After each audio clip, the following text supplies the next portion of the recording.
শ্রী শ্রী ঠাকুর নামকরণ নিয়ে কিছু বললেন। ঘরে শিশুপুত্র জন্ম হয়েছে, কিছুদিন পর শিশুর পিতামাতা বা অন্য কোনো অভিভাবক শ্রী শ্রী ঠাকুরের কাছে এলেন তার একটি নাম রেখে দেওয়ার প্রার্থনা নিয়ে। শ্রী শ্রী ঠাকুর জিজ্ঞাসা করলেন জাতকের পিতৃকুলের পূর্ব 3 পুরুষের নাম। নাম প্রার্থী প্রস্তুত হয়েই এসেছিলেন। বলে গেলেন জাতকের পিতা, পিতামহ, প্রপিতামহর নাম।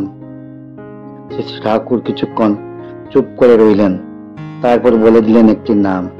অনেক সময় দেখা গেছে তিনি 3 পুরুষের নাম শুনেও শ্রী শ্রী ঠাকুর নাম দেননি।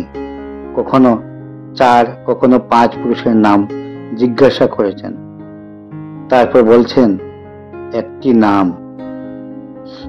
কেউ কেউ 3 পুরুষের বেশি পিতৃকুলের নাম বলতে পারেননি, তাদের উপরেও দয়া করেছেন শ্রী শ্রী ঠাকুর।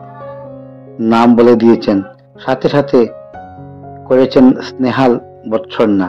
বলেছেন বংশের কুলজি রাখিস না কেন, কুলজি রাখা ভালো, এসব এর ভিতর দিয়ে বংশগৌরব বাড়ে। এর উত্তরে অনেক সলজ্জভাবে ত্রুটি স্বীকার করে বলেছেন 5 পুরুষের নামই আমরা মনে রাখতে পারি না। শুনে শ্রী শ্রী ঠাকুর বললেন 5 কি 7 বা 14 পুরুষের নাম স্মরণ রাখতে পারলে ভালো হয়। এই 3 পুরুষের নাম যে কোনো সময় মনেই থাকে। তাই তিনি চেয়েছিলেন, কারণ যে সন্তানটি জন্মগ্রহণ করলো, পরিবারের অংশ হলো, সে তার পিতৃকুলের সংস্কৃতি ও ঐতিহ্য দ্বারাই একটি নবরূপায়ণ। সেই জাতক তার পিতৃপুরুষের অমরণ বীজ দ্বারায় বৈশিষ্ট্যই বহন করে চলবে এবং অনুকূল পরিবেশ ও পরিশোষণ পেলে ওই বৈশিষ্ট্য তারই মধ্যে পূর্ণ গৌরবে বিকশিত হয়ে উঠবে। পিতৃপুরুষগণ নাম স্মরণ করার ভিতর দিয়ে সাহায্যই হয়ে থাকে। তাদের নামের সাথে জড়িয়ে থাকে তাদের সদ্গুণরাজি শৌর্য বীর্যাদির কথা।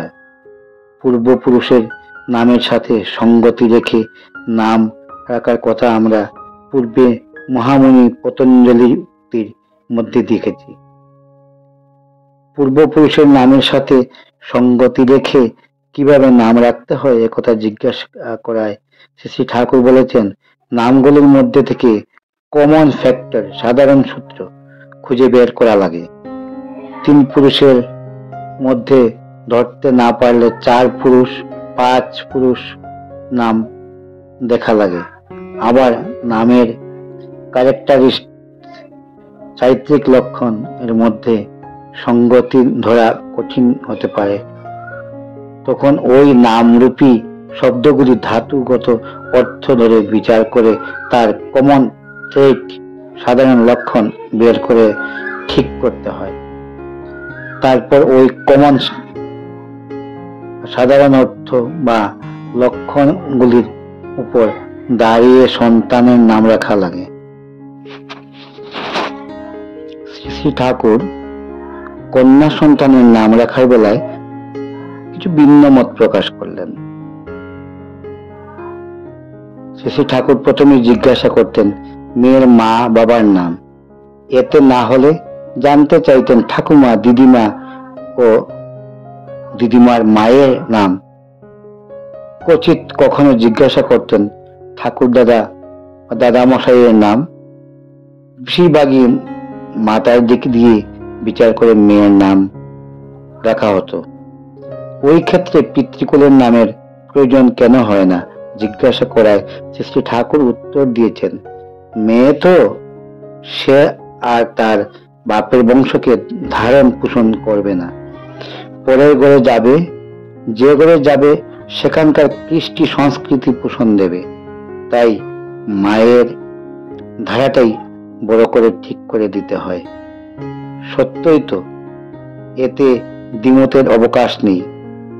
কারণ মেয়ের বৈশিষ্ট্যের মধ্যে পড়ছে পালন, পোষণ, সেবা, সংরক্ষণ, প্রেরণা, সুপ্রজনন ইত্যাদি।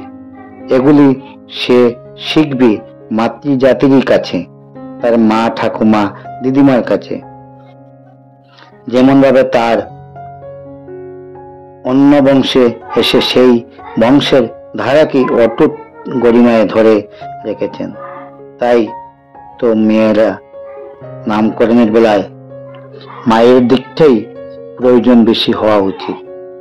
এ ধারা তো পুরুষের নয়, কিন্তু মেয়েই হোক আর পুরুষই হোক, শ্রী শ্রী ঠাকুরের দেওয়া প্রত্যেকের নামের মধ্যে লক্ষণ করা যায় বৈদিক নামের অনুরূপ দ্যুতনা।